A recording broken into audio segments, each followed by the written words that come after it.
সুদূর চাঁদের মায়াবী জ্যোৎস্নায় জ্যোৎস্নালোকিত ভুবন, শনশন বাতাসের দোলার প্রকৃতিও ছন্দময়।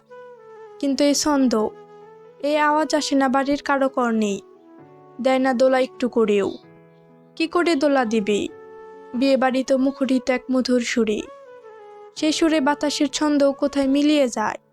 বিয়ে বাড়ির ঝিলমিল আলো স্বর্ণীল সাজো যেন বর্ণিল স্বপ্নে আছে বৃহস্পতিবার। এ সাজে বাড়ির আঙ্গিনায় গায়ে হলুদ হচ্ছে সামিহার। সবুজ পাড়ের হলদে শাড়িতে হলুদ পুরি হয়ে বসে আছে সামিহা। বরপক্ষ থেকে সূচনের নেতৃত্বে হলুদের মেহমান এসেছে দল বেঁধে। উৎসবের আমেজে বাড়িটি সেদিনের বিয়ে ভাঙার দুঃখ ভুলে আবার অসুখ বিলাসী। মেজ মেয়ে নাবিহা খান স্বভাবে খুবই খিটখিটে আর এক রেখা। যত আনন্দ, যত খুশি সব যেন ছোট মেয়ে রিদিতার মাঝি। সাথে আছে আরও একজন সমবয়সী চাচাতো বোন পৌষী। পৌষী আর রিধিতা একসাথেই পড়াশোনা করে। দুজনই স্বভাবে ভারী দুষ্ট আর ভীষণ চঞ্চল। আজকের হলুদের অনুষ্ঠান মাতিয়ে রেখেছে ওরাই। প্রথমেই হলুদ ছোঁয়া দিতে এসেছে রায়ানের মা লায়লা বেগম। সামিহার মা শিউলি খানও এসে বসলেন একই সাথেই। কনের দুপাশে দুজন বসে আলতো করে হলুদ ছুঁয়ে দিলেন সযত্নে। এরপরে ডাকা হলো বরকনের ভাই বোনকে। একটা স্বভাবের নাবিহা কোথায় গিয়ে বসে আছে কে জানে। অগত্যা রিধিতাই গিয়ে বসলো সামিহার এক পাশেই। বরের একমাত্র ভাই সুচনকে বসতে হলো অন্য পাশেই। শ্যামবর্ণে লম্বাটে ছেলেটি অফ হোয়াইট পাঞ্জাবি পরে এসেছে হলুদে। স্থির ডগার নয়ন যুগলে যেন সাগরের গভীরতা। সে গভীর নয়নের ভাষাও সমুদ্র স্রোতের ন্যায় উচ্ছল। তীরের ন্যায় সুচালো গ্রিক নাসিকাটিতে দরজায় সে আঘাতের দাগ এখনো স্পষ্ট। আর ঘন কালো চুলগুলোও শির জোরে গুছিয়ে রাখা পরম যত্নে। উল্টো পাশে সবুজ পেরে হলুদ শাড়িতে হলদে পাখির ন্যায় রিধিতার উপস্থিতি। মেয়েটি আর চোখে চেয়ে বেআইকে অনুরোধের সূত্রে বলল, মিস্টার পচন, আপনি আগেই হলুদ ছুঁয়ে দিন তো। পচন মানে? কি অবস্থা ভিপি সাহেব, বুঝতে পারেননি এখনো? ভ্রু কুচকে প্রশ্ন করল রিধিতা।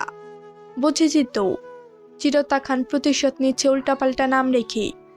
কিন্তু পচা গোবরে ভরা মাথাটা দিয়ে ভালো একটা নামও খুঁজে পাইনি। এই পচন নামটাও আপনার জন্য পারফেক্ট। পুরো ভার্সিটিতে ছড়িয়ে দেব নামটা। বড্ড দায় সারা ভঙ্গি সূচনের। জবাবও দিল না ইশারায় কিংবা আওয়াজে। হলদি প্রোগ্রামের অংশ হিসেবে চামচের টকায় সামান্য একটু মিষ্টি তুলল শুধু। সেটুকু মুখে তুলে দিল ভাইয়ের বইয়ের। খানিক দূরে দাঁড়িয়ে ক্যামেরাম্যান ছবি ভিডিও ধারণ করল নিপুণ হাতে। আচানক সূচনের বন্ধু রিহান এসে দুষ্টু স্বরে বলল, দোস্ত, ভালোভাবে পোজ দে তো, এসব ছবিতে কিন্তু বিয়ানও থাকবে। তুই কোথায় বিয়ান দেখলি রে? আমি তো দেখছি আস্ত একটা সরিষা ক্ষেত। সরিষা ক্ষেত নাম দেওয়ার রিহান হো হো করে হেসে উঠল, ঠিক যেন ভার্সিটির ছোটখাটো র্যাগিংয়ের মতো অবস্থা। রিধিতা কাল বিলম্ব না করেই উঠে যাচ্ছিল বোনের পাশ থেকে। সামিহা হাত ধরে টেনে রাখলো ছোট বোনকে। খুব শান্ত কণ্ঠে বিনয়ী স্বরে সূচনকে প্রশ্ন করল, তোমার বয়স কত? 25 বছর ভাবি।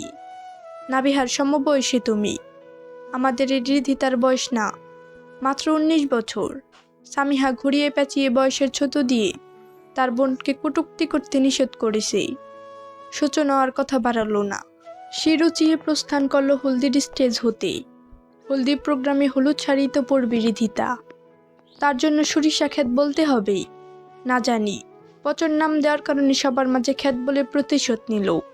এহেন অপমানে মেয়েটির চরম দুঃখ পেল। বোনের কপালে হলুদ ছুঁয়ে দিয়ে নিজে উঠে গেছে খানিক বাদে। হলদির স্টেজের পাশে আরেকটু উঁচু স্টেজ। এখানে স্থানীয় কয়েকজন শিল্পী ভাড়া করে আনা হয়েছে। সন্ধ্যা থেকে বিয়ের গান পরিবেশন করছেন শিল্পীরা।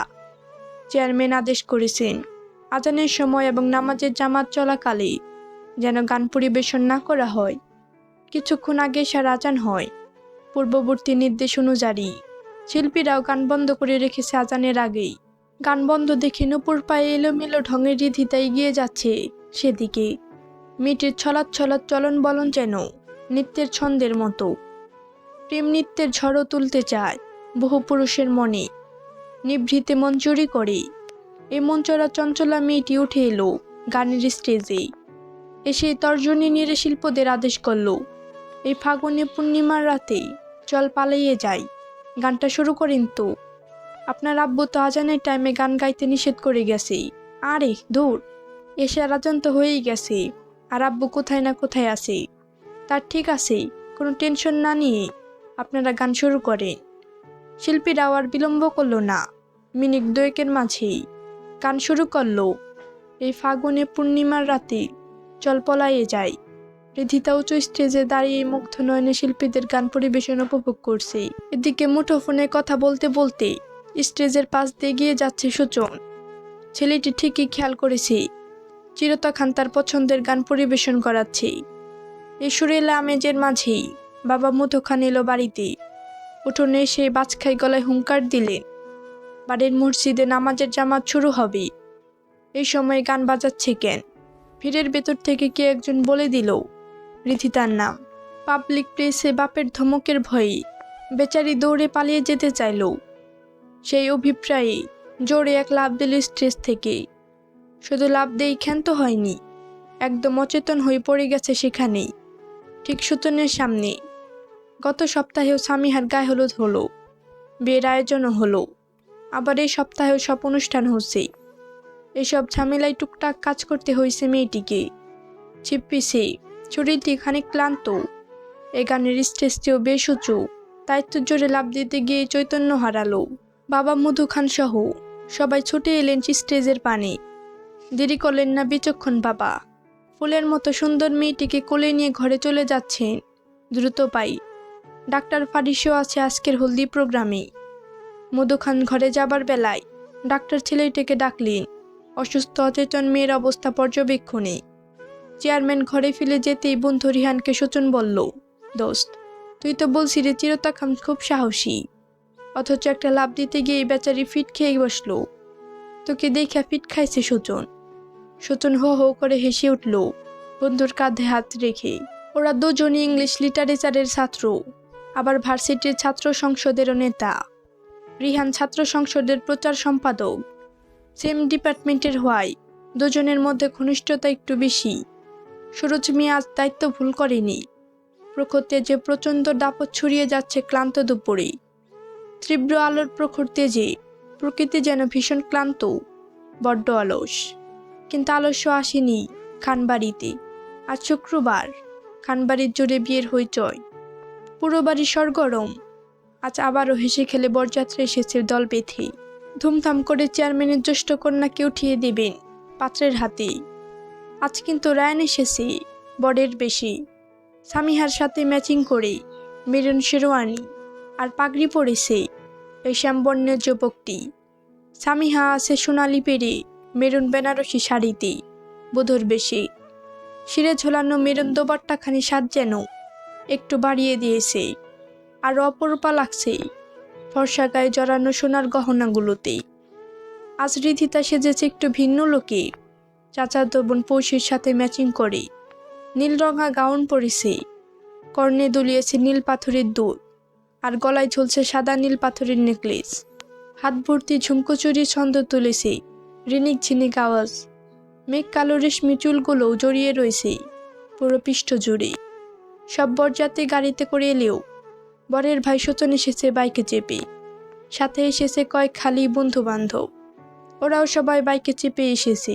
সুচনের বাইকটিও এসে থামলো খানবাড়ির সুসজ্জিত বিয়ের গেটে, ঠিক রিধিতার সামনে। বছর 25 কেড়ে যুবকের গায়ে ব্ল্যাক ফুল শার্ট, হাতা দুটো ফোল্ডিং করা, সিলভার কালারের হাতঘড়িটা ডান হাতে, আর শ্যামবদনে নয়নযুগল ঢাকা রোদ চশমায়। বরপক্ষকে রিসিভ করার জন্য সুসজ্জিত গেটের অপেক্ষামান ছিল কনেপক্ষের অনেকেই। রিধিতাও ছিল সেখানে সবার সাথে।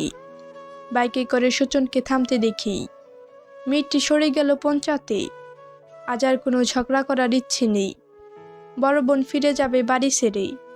হাসি মুখেই উঠিয়ে দিতে চায় শ্বশুরালয়ের লোকের হাতে। সময় গড়িয়ে যাচ্ছে নিরন্তর ছন্দে। ক্লান্ত সুরজ মিয়াও মধ্য গগন পেরিয়ে চাঁদ বিবির আশায় ছুটে চলেছে। বিয়ে বাড়ির বাহারি ভোজন বিলাসের ক্ষণই এখন। টেবিলে বরকনেকে খাবার পরিবেশন করা হচ্ছে। বরের বন্ধুরা ওই টেবিলেই। স্থানীয় রীতি অনুযায়ী বরকে হাত ধুয়ে দিতে হয়, এটা এক ধরনের দুষ্টুমি। টাকা পয়সাও দাবি করা হয় বরের নিকট থেকে। সাধারণত শালিকারা এসে দুলাভাইয়ের হাত ধুয়ে দিয়ে বকশিস চায়। রায়ানের শালিকা নাবিহা নিঃসঙ্গতা পছন্দ করে। এসব দুষ্টুমি ঝোঁট ঝামেলাও মেয়েটির অপছন্দ। সব দুষ্টুমির দায়িত্ব যেন রিধিতার উপরেই। দায় এড়াবার উপায় কি আছে? মেয়েটি দলবল নিয়ে এসেছে বরকনের টেবিলের নিকটে ভগ্নিপতির হাত ধুয়ে দিতে, সাথে সাবান এবং বড় চিনে মাটির পাত্র ভর্তি পানি। খাবার টেবিলে রায়ানের চেয়ারের এক পাশে সামিহা, আর অন্য পাশে ওর বন্ধুগণ। বন্ধুদের দুটো চেয়ার ক্ষণিকের জন্য সরিয়ে ফাঁকা করে দেয়া হলো রায়ানের পাশ থেকে। রিধিতা এসে দাঁড়ালো সেই ফাঁকা স্থানে, চাচাতো বোন পশি সহ পুরো দুর্বল মেয়েটির পেছনে। এবার বরের হাত ধুয়ে দেবার পালা। রায়ানের হাত ধরে পাত্রের পানিতে ডুবিয়ে দিচ্ছিল রিধিতা। বেচারা রায়ান তো লজ্জায় কাবু হয়ে আছে অবনত শিরে। এরই মাঝে ক্যামেরাম্যান এসে হাজির হলো এই টেবিলের সম্মুখে। ছবি না তুললে কি হয়? রিধিতার মনোযোগ আকর্ষণ করে বলল, আপনার ফেসটা দেখা যাচ্ছে না সামনে ঝুঁকে পড়া চুলগুলোর কারণে। চুলগুলো কানের পাশে গজে দিন তো, তাহলে ছবিগুলো ভালো হবে। রায়ানের হাত ছেড়ে রিধিতা চুলগুলো দ্রুত কানের পাশে গুজে দিল। নিচু হয়ে আবারও হাত ধরার চেষ্টা করতেই চুলগুলো পুনরায় চলে এলো সামনে। সুন্দর বদনটিও আবার ঢেকে গেল চুলের আড়ালে। মেয়েটি উঠে দাঁড়িয়ে পড়শির মাথা থেকে একটি ক্লিপ নিয়ে নিল। তারপর ক্লিপটি দিয়ে নিজের মাথার চুলগুলো আটকে নিচ্ছে পাশ ফিরে। এরই মাঝে ধীর পায়ে সুচন এসে দাঁড়িয়েছে রায়ানের পাশে। ভাইয়ের কানে ফিসফিসিয়ে কিছু বলেই যাচ্ছে এক মনে। রিধিতা খেয়ালই করেনি সুচনকে। পোজ দেবার উদ্দেশ্যে ক্যামেরার পানি চেয়ে মেয়েটি হাসি দিল মিষ্টি করে। ক্যামেরা বরাবর দৃষ্টি রেখে একটি পুরুষালী হাত ধরল ধুয়ে দেবার উদ্দেশ্যেই। এ হাত কিন্তু বড় রায়ানের হাত নয়। খেয়ালের ভুলে বিয়াই সুচনের হাত ধুয়ে দিচ্ছে মেয়েটি। বিয়াই সাহেব ভীষণ লজ্জায় হাত ছাড়িয়ে নিতে চাচ্ছেন। রিধিতা ক্যামেরাম্যানের পানি চেয়ে ধমক দিল, আরে এমন করছেন কেন? ভালোভাবে ছবি তুলতে দিন তো। আশেপাশের সবাই অট্ট হাসিতে ফেটে পড়ছে বিয়ে বাড়ির কাঁপিয়ে। চঞ্চলা মেয়েটির কিঞ্চিত সন্দেহ হলো কোনো ভুল হয়েছে কিনা নিজের অজান্তেই। ক্ষণিকেই পাশে তাকিয়ে দেখল বিয়াইয়ের হাত ধুয়ে দিচ্ছে সে। বিয়াই সাহেব সুচন মেহেরা এ প্রথমবার হাসি উপহার দিল চিরতা খানকে। নিদারুণ সেই হাসি, ইচ্ছৎ লাজ জড়ানো ভীষণ দুষ্ট হাসি। রাগ, লজ্জার ভুলের অভিমানে রিধিতাও হাসল। একদিশে হারা, মন করা অধর ছড়ানো হাসি।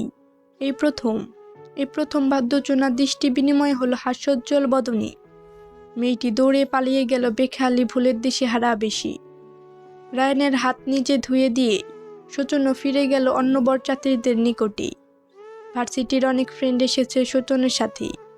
ছাত্র সংসদের জিএস, এজিএস এবং বিভিন্ন সম্পাদক পদধারীরাও এসেছে। এদের ম্যাক্সিমাম মাস্টার্স পড়ুয়া। সুচনের ইয়ারমেট। তুই তো সম্পর্কে ওদের মাঝেই।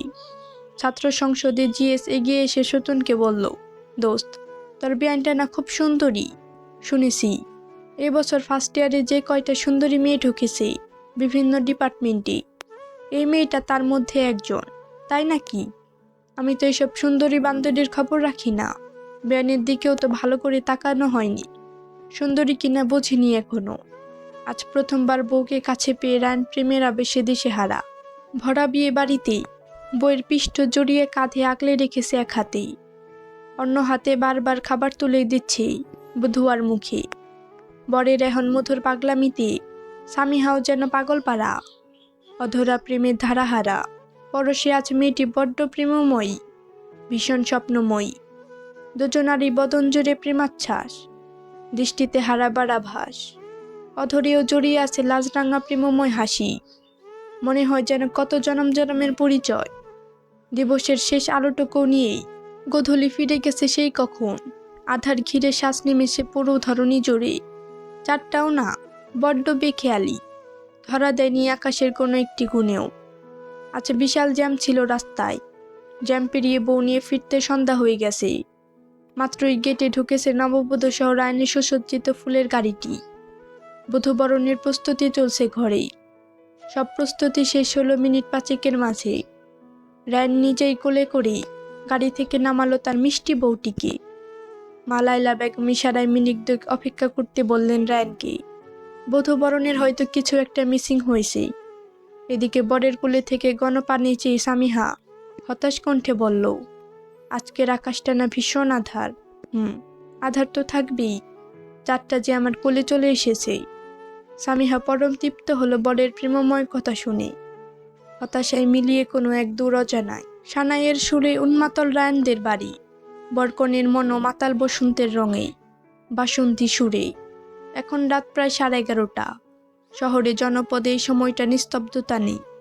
থেকে থেকে যানবাহন ছুটে চলার আওয়াজে শোনা যায়, রাতের ঝিঝি পোকা কিংবা উদাস হওয়া আওয়াজে কমই শোনা যায়। এমনই রাতে এক আকাশ ছোঁয়া ভালোবাসার স্বপ্নকে দিচ্ছে সামিহার হৃদয় জুড়ে। স্বপ্নের সব রং বসন্তের রঙে মিলেমিশে একাকার। আজ স্বপ্নকে ছুঁয়ে দেবার প্রথম রাত। প্রেম প্রেম ভাব নাই, এক কল্পনার রাজ্যে হারিয়ে যাচ্ছে মেয়েটি। এরই মাঝে কারো পদধ্বনি দূর থেকে ধীরে ধীরে গিয়ে আসছে কাছে। বর আসবে ভেবে সামিহা একটু নড়ে চড়ে শাড়িটা গুছিয়ে বসল। এরই মাঝে বাসর ঘরে কদম রেখেছে এক লম্বাটে যুবক। সে আর কেউ নয়, বর রায়ানি এসেছে, হৃদয় ছোঁয়া হাসি নিয়ে।